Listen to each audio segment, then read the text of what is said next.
मैं वापस तुहाडा स्वागत इस सैशन च करना चाहुंदा जिथे असी एक दूजे दे नाल वंड रहे हाँ कि किवें असी यीशु मसीह नूं दूजिआं दे नाल वंड सकदे हां। असी प्रार्थना दे बारे दे विच गल कीती सीगी कि असी प्रार्थना करदे रहिए कि असी परमेश्वर दे नाल भर जाइए, क्योंकि परमेश्वर ना सिर्फ सानू प्यार करदा पर उन्हां नूं जिन्हां नूं असी करदे हां। सचमुच ही परमेश्वर उन्हां नूं साडे तो वध प्यार करदा है। उन्हें उन्हां नूं उस वेले प्यार कीता जद उसने अपने इकलौते पुत्र यीशु नूं उन्हां खातर मरन लई भेज दिता। असी उन्हां लोकां लई प्रार्थना करदे हां जिन्हां नूं असी प्यार करदे हां, साडे मित्रां लई प्रार्थना करदे हां, अपने रिश्तेदारां लई जिन्हां नूं प्रभु भी प्यार करदा है। ਹੁਣ ਅਸੀਂ ਗੱਲ ਕਰਨ ਜਾ ਰਹੇ ਹਾਂ ਕਿ ਕਿਵੇਂ ਅਸੀਂ ਉਹਨਾਂ ਦੇ ਨਾਲ ਜਿਨ੍ਹਾਂ ਨੂੰ ਅਸੀਂ ਪਿਆਰ ਕਰਦੇ ਹਾਂ ਉਹਨਾਂ ਨਾਲ ਆਪਣਾ ਪਿਆਰ ਵੰਡ ਸਕਦੇ ਹਾਂ ਜਿਹੜਾ ਸਾਡਾ ਪ੍ਰਭੂ ਨੇ ਸਾਡੇ ਨਾਲ ਕੀਤਾ ਹੈ। ਤੁਸੀਂ ਉਹਦੀ ਖੁਸ਼ੀ, ਉਹਦੇ ਆਨੰਦ ਦਾ, ਮਾਫੀ ਦਾ ਤਜਰਬਾ ਕੀਤਾ ਹੈ। ਤੁਸੀਂ ਦੂਜਿਆਂ ਦੇ ਨਾਲ ਵੰਡੋ ਜੋ ਤੁਸੀਂ ਤਜਰਬਾ ਕੀਤਾ ਹੈ। ਅਸੀਂ ਉਹਨਾਂ ਦੇ ਨਾਲ ਆਪਣੀ ਗਵਾਹੀ ਨੂੰ ਵੰਡ ਸਕਦੇ ਹਾਂ। ਪ੍ਰਕਾਸ਼ ਦੀ ਪੋਥੀ ਉਹਦੇ 12 ਅਧਿਆਇ ਦੀ 11 ਆਇਤ ਦੇ ਵਿੱਚ ਲਿਖਿਆ ਹੈ ਕਿ ਉਹਨਾਂ ਨੇ ਉਸ ਉੱਤੇ ਅਰਥਾਤ ਸ਼ੈਤਾਨ ਦੇ ਉੱਤੇ ਜਿੱਤ ਪਾਈ ਮੇਮਣੇ ਦੇ ਲਹੂ ਦੇ ਦੁਆਰਾ, ਜੀਵਨ ਦੀ ਗਵਾਹੀ ਦੇ ਦੁਆਰਾ, ਤੇ ਉਹਨਾਂ ਨੇ ਮੌਤ ਤੱਕ ਆਪਣੀ ਜ਼ਿੰਦਗੀ ਨੂੰ ਪਿਆਰਾ ਨਾ ਜਾਣਿਆ। ਤੁਸੀਂ ਵੇਖੋ ਪ੍ਰਮੇਸ਼ਵਰ ਨੇ ਸਾਨੂੰ 3 ਹਥਿਆਰ ਦਿੱਤੇ ਨੇ ਜਿਹਦੇ ਦੁਆਰਾ ਅਸੀਂ ਸ਼ੈਤਾਨ ਤੇ ਉਹਦੀ ਦੁਸ਼ਟਤਾ ਤੇ ਜਿੱਤ ਪਾ ਸਕਦੇ ਹਾਂ। ਤੇ ਸਾਰਿਆਂ ਤੋਂ ਪਹਿਲਾਂ ਹੈ ਯੀਸ਼ੂ ਮਸੀਹ ਦਾ ਲਹੂ। जद यीशु मसीह सलीब के उत्ते मरिया तो उन्हें शैतान का खुलम खुला तमाशा बना दिता। सारी दी सारी बुराई ते दुष्टता के उत्ते यीशु मसीह ने जित प्राप्त की है। तो जद तुसी यीशु मसीह नूं गले लांदे हो, जद तुसी उत्ते विश्वास करते हो, तद तुसी शैतान के उत्ते फतेह प्राप्त करते हो। परंतु इस तो बाद दूजी गल है उन्होंने जित प्राप्त की अपनी गवाही के बचन के द्वारा। हुण मैं इसे दे उत्ते गल करना चाहुंदा हाँ कि साडी गवाही का वचन की है। ये गवाही की है? ये बोलना है कि यीशु ने मेरी जिंदगी दे विच की कीता है। अते बहुत ही शक्तिशाली काम उस वेले हुंदा है जद असी उच्ची आवाज़ दे नाल बोल के दसदे हाँ कि यीशु ने मेरी जिंदगी च की कीता है। हुण गवाही की है? एक व्यक्ति जिहड़ा गवाही दिंदा है वो इस गल की पुष्टि करता है कि उसने की वेख्या है, उसने की सुनिया है, उसने की तजर्बा किया है। तो वो इस गल की रिपोर्ट दिंदा है कि उन्हें की वेख्या है, की सुनिया है, तो की अनुभव किया है। जेकर तुसी यीशु मसीह दे कोल आए हो तो तुहाडी भी एक गवाही है। जेकर तुहानू प्रभु यीशु मसीह ने माफ़ किया है तो तुहाडी एक गवाही है। साडे कोल एक गवाही है जिहड़ी असी दूजिआं दे नाल वंड सकदे हां। ते सब तो ताकतवर काम जिहड़ा तुसी कर सकदे हो वो है किसी नूं ये दसना कि मसीह ने मेरी जिंदगी च की कीता है। हुण जिहड़ी गवाही है ये इन्नी ताकतवर क्यों है? हुण वेखो जद भी तुसी किसी नाल गल करदे हो तां तुहाडी गवाही दे उत्ते कोई प्रश्न चिन्ह नहीं ला सकदा, क्योंकि तुसी उन्हां नूं इह दस्सण दी कोशिश कर रहे हो कि तुसी की वेख्या है, तुसी की सुनिया है, ते तुसी किहड़ी चीज़ दा अनुभव कीता है। इस लई गवाही जिहड़ी ओह इन्नी ताकतवर बन जांदी है। ते ना सिर्फ लोग तुहाडी गवाही नूं सुणदे ने परंतु इहदे नाल रिलेट भी कर सकदे ने, क्योंकि हर एक व्यक्ति अपने दिल की गहराई दे विच परमेश्वर की खोज कर रहा है। तो जद वो ये सुनते ने कि यीशु मसीह ने तुहाडी जिंदगी च की कीता है तो वो भी इस गल की चाहत करनगे, क्योंकि एक खालीपन है। आओ असी इस गल का सामना करिए कि हर एक इंसान के दिल च एक खालीपन है। लोग खोज रहे ने एक मकसद नूं, जिंदगी च शांति ते आनंद नूं। ते जद तुसी किसी नूं अपनी गवाही सुणाउंदे हो ਤਾਂ ਤੁਸੀਂ ਉਹਨਾਂ ਨੂੰ ਦੱਸਦੇ ਹੋ ਕਿ ਕਿਵੇਂ ਤੁਸੀਂ ਆਪਣੇ ਖਾਲੀਪਨ ਦੇ ਉੱਤੇ ਜਿੱਤ ਪਾਈ ਹੈ, ਕਿਵੇਂ ਤੁਹਾਨੂੰ ਜ਼ਿੰਦਗੀ ਜੀਣ ਦਾ ਇੱਕ ਮਕਸਦ ਮਿਲ ਗਿਆ ਹੈ।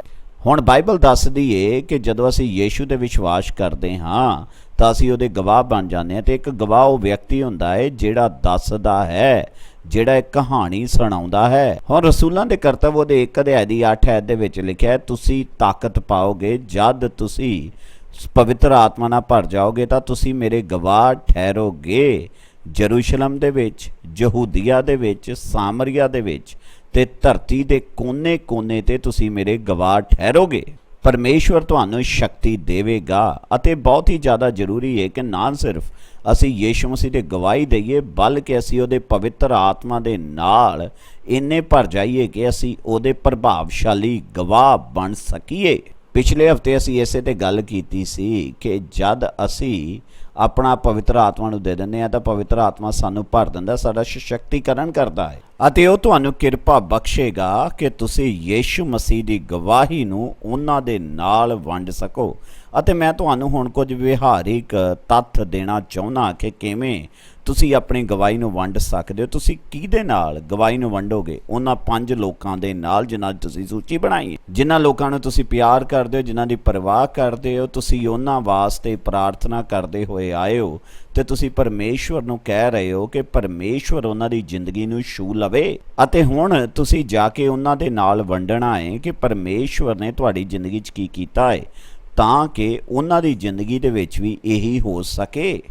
ਹੁਣ ਤੁਹਾਨੂੰ ਇਹ ਗੱਲ ਸਿੱਖਣੀ ਪੈਣੀ ਹੈ ਕਿ ਕਿਵੇਂ ਤੁਸੀਂ ਆਪਣੀ ਗਵਾਹੀ ਨੂੰ ਉਹਨਾਂ ਦੇ ਨਾਲ ਵੰਡ ਸਕਦੇ ਹੋ। ਤੁਹਾਨੂੰ ਕੋਈ ਵੱਡੇ ਪ੍ਰਚਾਰਕ ਹੋਣ ਦੀ ਲੋੜ ਨਹੀਂ ਹੈ, ਬਸ ਤੁਹਾਨੂੰ ਸਪਸ਼ਟ ਹੋਣ ਦੀ ਲੋੜ ਹੈ ਤਾਂ ਕਿ ਲੋਕ ਤੁਹਾਡੀ ਗਵਾਹੀ ਨੂੰ ਸਮਝ ਸਕਣ।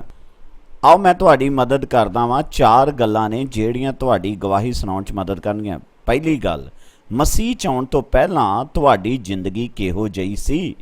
ਦੂਜੀ ਗੱਲ, ਉਹ ਘਟਨਾਵਾਂ ਜਾਂ ਗੱਲਾਂ ਕਿਹੜੀਆਂ ਸਨ ਜਿਨ੍ਹਾਂ ਦੀ ਵਜ੍ਹਾ ਨਾਲ ਤੁਸੀਂ ਮਸੀਹ ਦੇ ਵਿੱਚ ਆਏ। ਅਤੇ ਤੀਜੀ ਗੱਲ ਹੈ, ਕਿਵੇਂ ਤੁਸੀਂ ਆਪਣੀ ਜ਼ਿੰਦਗੀ ਪ੍ਰਭੂ ਯीशु ਮਸੀਹ ਨੂੰ ਦਿੱਤੀ। ਇਹੋ ਜਿਹਾ ਕੀ ਹੋਇਆ ਉਸ ਪਲ ਜਦੋਂ ਤੁਸੀਂ ਆਪਣਾ ਜੀਵਨ ਪ੍ਰਭੂ ਯीशु ਮਸੀਹ ਨੂੰ ਦਿੱਤਾ, ਉਸ ਦੇ ਬਾਰੇ, ਉਸ ਘਟਨਾ ਦੇ ਬਾਰੇ ਤੁਸੀਂ ਇੱਥੇ ਜ਼ਿਕਰ ਕਰ ਸਕਦੇ ਹੋ। ਅਤੇ ਚੌਥੀ ਗੱਲ, ਉਹ ਬਦਲਾਵ ਜਿਹੜਾ ਯीशु ਮਸੀਹ ਤੁਹਾਡੀ ਜ਼ਿੰਦਗੀ 'ਚ ਲੈ ਕੇ ਆਇਆ ਕਿ ਕਿਵੇਂ ਉਸਨੇ ਤੁਹਾਡੀ ਜ਼ਿੰਦਗੀ ਨੂੰ ਬਦਲਿਆ ਹੈ। ਆਓ ਮੈਂ ਆਪਣੀ ਜ਼ਿੰਦਗੀ ਦੀ ਗਵਾਹੀ ਦੇ ਵਿੱਚੋਂ ਤੁਹਾਨੂੰ ਦੱਸਣਾ ਚਾਹੁੰਦਾ ਹਾਂ। ਸਾਰਿਆਂ ਤੋਂ ਪਹਿਲੀ ਗੱਲ, ਮਸੀਹ ਦੇ ਵਿੱਚ ਆਉਣ ਤੋਂ ਪਹਿਲਾਂ ਮੇਰੀ ਜ਼ਿੰਦਗੀ ਕਿਹੋ ਜਿਹੀ ਸੀ। ਮੇਰੀ ਜ਼ਿੰਦਗੀ ਜਿਹੜੀ ਸੀਗੀ ਉਹ ਦੋਸ਼ ਦੀ ਭਾਵਨਾ ਦੇ ਨਾਲ ਭਰੀ ਹੋਈ ਸੀਗੀ। ਮੇਰੇ ਪਾਪ ਮਾਫ ਹੋਏ ਨਹੀਂ ਸਨ ਅਤੇ ਮੈਂ ਇੱਕ ਧਰਮ ਨਿਰਪੇਖ ਪਰਿਵਾਰ ਦੇ ਵਿੱਚ ਪੈਦਾ ਹੋਇਆ ਸੀਗਾ। ਉਹ ਦੋਸ਼ ਮੇਰੇ ਪਾਪਾਂ ਦੇ ਕਾਰਨ ਸਨ ਜੋ ਮੈਂ ਕੀਤੇ ਸਨ ਅਤੇ ਮੇਰੀ ਜ਼ਿੰਦਗੀ ਦੇ ਵਿੱਚ ਕੋਈ ਮਕਸਦ ਨਹੀਂ ਸੀਗਾ। ਬਸ ਇੰਨਾ ਹੀ, ਇਹ ਸੀ ਮੇਰੀ ਜ਼ਿੰਦਗੀ ਮਸੀਹ 'ਚ ਆਉਣ ਤੋਂ ਪਹਿਲਾਂ। ਦੂਜੀ ਗੱਲ, ਉਹ ਘਟਨਾਵਾਂ ਜਿਹੜੀਆਂ ਮੈਨੂੰ ਮਸੀਹ 'ਚ ਲੈ ਕੇ ਆਈਆਂ। ਮੇਰੀ ਇੱਕ ਗਰਲਫ੍ਰੈਂਡ ਹੁੰਦੀ ਸੀਗੀ ਅਤੇ ਉਹਦੇ ਡੈਡੀ ਨੇ ਮੈਨੂੰ ਕਿਹਾ ਕਿ ਜੇਕਰ ਤੂੰ ਮੇਰੀ ਲੜਕੀ ਨੂੰ ਮਿਲਣਾ ਚਾਹੁੰਦਾ ਤਾਂ ਤੈਨੂੰ ਚਰਚ ਦੇ ਵਿੱਚ ਜਾਣਾ ਪੈਣਾ ਹੈ। ਸੋ ਮੈਂ ਚਰਚ ਦੇ ਵਿੱਚ ਗਿਆ ਅਤੇ ਉੱਥੇ ਜਾ ਕੇ ਪਰਮੇਸ਼ਵਰ ਨੇ ਮੇਰੀ ਜ਼ਿੰਦਗੀ ਨੂੰ ਛੂਹ ਲਿਆ ਅਤੇ ਉਸ ਨੇ ਮੇਰੀ ਜ਼ਿੰਦਗੀ ਨੂੰ ਬਦਲ ਦਿੱਤਾ। ਪਵਿੱਤਰ ਆਤਮਾ ਨਾਲ ਮੇਰਾ ਟਾਕਰਾ ਹੋਇਆ। ਤੁਸੀਂ ਵੇਖੋ, ਮੈਂ ਜਲਦੀ ਤੁਹਾਨੂੰ ਉਹ ਘਟਨਾਵਾਂ ਦੱਸੀਆਂ ਨੇ। ਅਤੇ ਤੀਜੀ ਗੱਲ, ਮੇਰਾ ਵਾਸਤਵਿਕ ਯीशु ਮਸੀਹ ਦਾ ਅਨੁਭਵ ਅਤੇ ਉਸ ਰਾਤ ਮੇਰੇ ਨਾਲ ਕੁਝ ਹੋਇਆ ਤੇ ਮੈਨੂੰ ਪਤਾ ਲੱਗਾ ਕਿ ਮੈਨੂੰ ਯीशु ਮਸੀਹ ਦੀ ਜ਼ਿੰਦਗੀ 'ਚ ਲੋੜ ਹੈ। ਉਸ ਰਾਤ ਮੈਨੂੰ ਪਤਾ ਲੱਗਿਆ ਕਿ ਯीशु ਮਸੀਹ ਮੇਰੇ ਪਾਪਾਂ ਵਾਸਤੇ ਸਲੀਬ ਦੇ ਉੱਤੇ ਮਰਿਆ ਹੈ ਤੇ ਮੈਨੂੰ ਉਸ ਦੀ ਲੋੜ ਹੈ। ਇਸ ਕਰਕੇ ਮੈਂ ਉਸ ਅੱਗੇ ਪ੍ਰਾਰਥਨਾ ਕੀਤੀ, ਮੈਂ ਆਪਣੀ ਜ਼ਿੰਦਗੀ ਉਸ ਦੇ ਅੱਗੇ ਰੱਖ ਦਿੱਤੀ। ਮੈਂ ਗੋਡੇ ਟੇਕ ਕੇ ਉਸ ਦੇ ਅੱਗੇ ਦੁਆ ਕੀਤੀ ਤੇ ਯीशु ਮਸੀਹ ਮੇਰੀ ਜ਼ਿੰਦਗੀ 'ਚ ਉਸ ਰਾਤ ਆ ਗਿਆ ਤੇ ਉਸ ਰਾਤ ਮੈਂ ਬਦਲ ਗਿਆ। ਖੁਸ਼ੀ ਦਾ ਹੜ੍ਹ ਮੇਰੀ ਜ਼ਿੰਦਗੀ 'ਚ ਆ ਗਿਆ। ਸ਼ਾਂਤੀ ਮੇਰੀ ਜ਼ਿੰਦਗੀ ਦਰਿਆ ਦੀ ਤਰ੍ਹਾਂ ਆ ਗਈ ਤੇ ਉਹ ਬੋਝ ਜਿਹੜਾ ਮੇਰੇ ਮੋਢਿਆਂ 'ਤੇ ਸੀ ਉਹ ਲੱਥ ਗਿਆ। ਅਤੇ ਚੌਥੀ ਗੱਲ, ਉਹ ਬਦਲਾਵ ਜਿਹੜੇ ਉਹ ਮੇਰੀ ਜ਼ਿੰਦਗੀ 'ਚ ਲੈ ਕੇ ਆਇਆ। ਉਸ ਸਮੇਂ ਤੋਂ ਬਾਅਦ 'ਚ ਮੈਂ ਉਹ ਕੰਮ ਨਹੀਂ ਸੀ ਕਰਨਾ ਚਾਹੁੰਦਾ ਜਿਹੜੇ ਮੈਂ ਪਹਿਲਾਂ ਕਰਿਆ ਕਰਦਾ ਸੀ। ਯीशु ਮੇਰੀ ਜ਼ਿੰਦਗੀ 'ਚ ਬਦਲਾਵ ਲੈ ਕੇ ਆਇਆ। ਮੇਰੀਆਂ ਚਾਹਤਾਂ ਬਦਲ ਗਈਆਂ। ਹੁਣ ਮੈਂ ਉਸ ਨੂੰ ਖੁਸ਼ ਕਰਨਾ ਚਾਹੁੰਦਾ ਸੀ। ਹੁਣ ਮੈਂ ਉਹਦੀ ਮਰਜ਼ੀ ਪੂਰੀ ਕਰਨਾ ਚਾਹੁੰਦਾ ਸੀ ਤੇ ਮੈਂ ਲੋਕਾਂ ਨੂੰ ਇੱਕ ਅਲੱਗ ਨਜ਼ਰੀਏ ਨਾਲ ਵੇਖਣਾ ਸ਼ੁਰੂ ਕਰ ਦਿੱਤਾ। ਹੁਣ ਮੈਂ ਲੋਕਾਂ ਨੂੰ ਉਹਨਾਂ ਦੀ ਜਾਤੀ, ਉਹਨਾਂ ਦੀ ਨਸਲ, ਭੰਨ ਭੇਦ ਦੇ ਨਾਲ ਵੇਖਣਾ ਨਹੀਂ ਸੀ ਚਾਹੁੰਦਾ, ਪਰੰਤੂ ਹੁਣ ਮੈਂ ਲੋਕਾਂ ਨੂੰ ਇਸ ਤਰੀਕੇ ਨਾਲ ਵੇਖਣਾ ਚਾਹੁੰਦਾ ਸੀ ਜਿਵੇਂ ਪਰਮੇਸ਼ਵਰ ਉਹਨਾਂ ਨੂੰ ਵੇਖਦਾ ਹੈ। ਮੈਂ ਲੋਕਾਂ ਨੂੰ ਇਸ ਤਰ੍ਹਾਂ ਪਿਆਰ ਕਰਨ ਲੱਗ ਪਿਆ ਜਿਵੇਂ ਮੈਂ ਪਹਿਲਾਂ ਕਦੇ ਨਹੀਂ ਸੀ ਕਰਦਾ। ਇਹ ਸੀ ਉਹ ਬਦਲਾਵ ਜਿਹੜਾ ਯीशु ਮਸੀਹ ਮੇਰੀ ਜ਼ਿੰਦਗੀ 'ਚ ਲੈ ਕੇ ਆਇਆ। ਮੈਂ ਫਿਰ ਤੋਂ ਇਹਨਾਂ 4 ਗੱਲਾਂ ਨੂੰ ਦੁਹਰਾਉਣਾ ਚਾਹੁੰਦਾ ਹਾਂ। ਪਹਿਲੀ ਗੱਲ, ਮਸੀਹ ਦੇ ਵਿੱਚ ਆਉਣ ਤੋਂ ਪਹਿਲਾਂ ਮੇਰਾ ਜੀਵਨ ਕਿਹੋ ਜਿਹਾ ਸੀ। ਦੂਜੀ ਗੱਲ, ਕਿਹੜੀਆਂ ਘਟਨਾਵਾਂ ਦੇ ਕਾਰਨ ਮੈਂ ਮਸੀਹ ਦੇ ਵਿੱਚ ਆਇਆ। ਤੀਜੀ ਗੱਲ, ਜਦੋਂ ਮੈਂ ਯीशु ਮਸੀਹ ਦੇ ਵਿੱਚ ਆਇਆ ਤਾਂ ਉਸ ਵੇਲੇ ਮੇਰਾ ਵਾਸਤਵਿਕ ਅਨੁਭਵ ਕਿਹੋ ਜਿਹਾ ਸੀ। ਅਤੇ ਚੌਥੀ ਗੱਲ, ਮਸੀਹ 'ਚ ਆਉਣ ਤੋਂ ਬਾਅਦ 'ਚ ਮੇਰੀ ਜ਼ਿੰਦਗੀ 'ਚ ਕੀ ਬਦਲਾਵ ਆਇਆ। ਮੈਂ ਤੁਹਾਨੂੰ ਪੁੱਛਦਾ, ਤੁਹਾਡੇ ਖਿਆਲ ਦੇ ਵਿੱਚ ਇਹਨਾਂ ਦੇ ਵਿੱਚੋਂ ਦੋ ਸਭ ਤੋਂ ਮਹੱਤਵਪੂਰਨ ਕਿਹੜੇ ਨੇ, ਕਿਹਨਾਂ ਤੇ ਮੈਨੂੰ ਸਭ ਤੋਂ ਜ਼ਿਆਦਾ ਧਿਆਨ ਲਾਉਣਾ ਚਾਹੀਦਾ ਹੈ? ਅਤੇ ਉਹ ਦੋ ਹਨ ਯੀਸ਼ੂ ਮਸੀਹ ਨੂੰ ਜਾਣਨ ਦਾ ਵਾਸਤਵਿਕ ਅਨੁਭਵ ਅਤੇ ਉਹ ਬਦਲਾਵ ਜਿਹੜੇ ਯੀਸ਼ੂ ਮਸੀਹ ਤੁਹਾਡੀ ਜ਼ਿੰਦਗੀ 'ਚ ਲਿਆਇਆ ਹੈ। ਪਹਿਲੇ ਦੋ ਮਹੱਤਵਪੂਰਨ ਹਨ, ਪਰ ਉਹਨਾਂ ਦੇ ਉੱਪਰ ਸਾਨੂੰ ਆਪਣੀ ਪੂਰੀ ਕਹਾਣੀ ਨੂੰ ਵੰਡਣ ਦੀ ਲੋੜ ਨਹੀਂ ਹੈ, ਪਰੰਤੂ ਇਸ ਗੱਲ ਦੇ ਉੱਤੇ ਕਿ ਯੀਸ਼ੂ ਮਸੀਹ ਕੀ ਹੈ, ਯੀਸ਼ੂ ਮਸੀਹ ਨੇ ਸਾਡੀ ਜ਼ਿੰਦਗੀ 'ਚ ਕੀ ਕੀਤਾ ਹੈ ਤੇ ਕੀ ਕਰ ਸਕਦਾ ਹੈ। ਆਓ ਮੈਂ ਤੁਹਾਨੂੰ ਇਸ ਹਫ਼ਤੇ ਉਤਸ਼ਾਹਿਤ ਕਰਦਾ ਕੁਝ ਕਰਨ ਵਾਸਤੇ।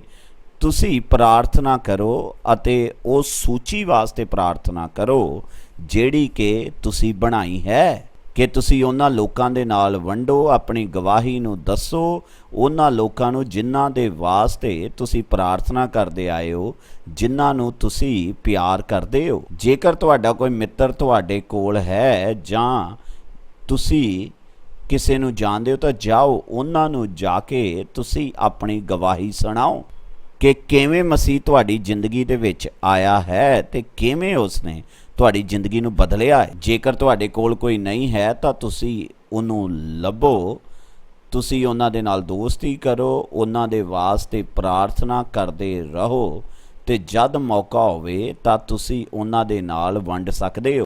ਤੁਸੀਂ ਜੋ ਸੂਚੀ ਬਣਾਈ ਹੈ ਉਹਦੇ ਵਿੱਚੋਂ ਕਿਸੇ ਨੂੰ ਲਓ, ਉਹਨਾਂ ਦੇ ਨਾਲ ਤੁਸੀਂ ਵੰਡਣਾ ਆਰੰਭ ਕਰੋ, ਉਹਨਾਂ ਨੂੰ ਦੱਸੋ ਜਿਨ੍ਹਾਂ ਲਈ ਤੁਸੀਂ ਪ੍ਰਾਰਥਨਾ ਕਰਦੇ ਹੋ ਕਿ ਮਸੀਹ ਤੁਹਾਡੀ ਜ਼ਿੰਦਗੀ 'ਚ ਕਿਵੇਂ ਆਇਆ ਹੈ।